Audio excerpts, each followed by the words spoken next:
So my name's John. I'm from Baltimore, Maryland.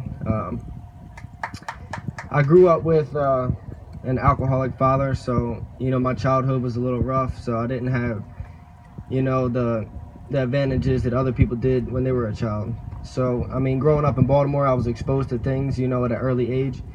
By the time I was 14, I was getting my first tattoos and playing with guns and smoking weed. So by the time I was 18, I got my first gun charge, and I was just hanging on the corners, and I quickly found out that that's not really the life I wanted to live.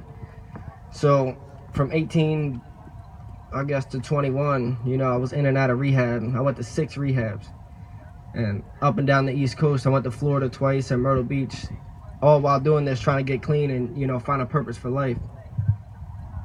But the whole time there, I kept relapsing because I felt like I was missing something in my life.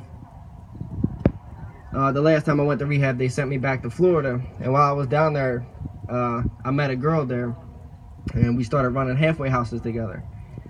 So we were there running a halfway house for about a year, and then I was told I was going to be a father, so we decided to come back to Maryland, for family support.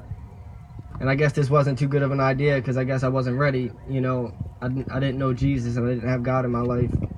So I came up here on my own free will and tried to stay clean by myself, but it didn't work out too good.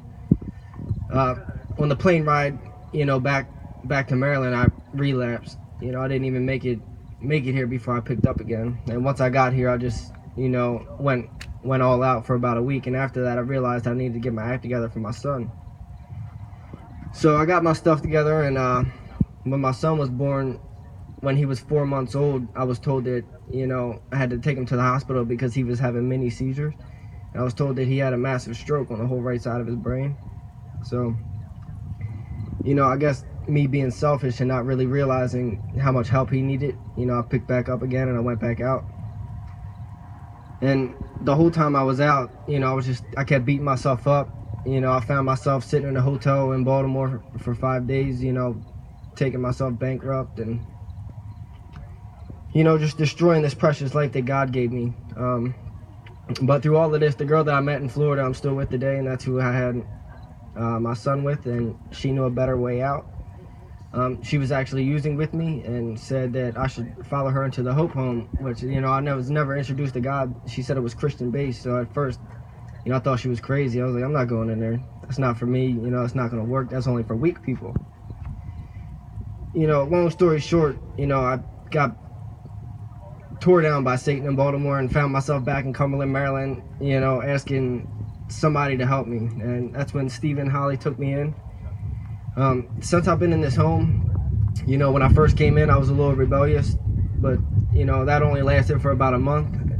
So after that, I started opening my eyes and started opening my ears and listening to what people had to say and listening to what God had to say and show me. And then I realized, since my son had his stroke, they said he would never fully recover, but right now, by the grace of God, he's doing better than anyone ever expected. He almost made a full recovery, so that being the first blessing that I ever seen from God.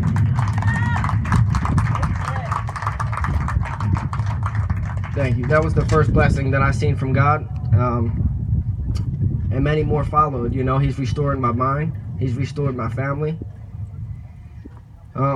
Since I let him, into my heart, always held resentments against my father and how he, raised me and how he treated me and everything.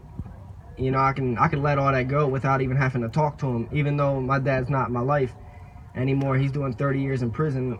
I have a Father in heaven that, I have Jesus that, will guide me and show me the way and what I need to do, so I don't have to rely on flesh.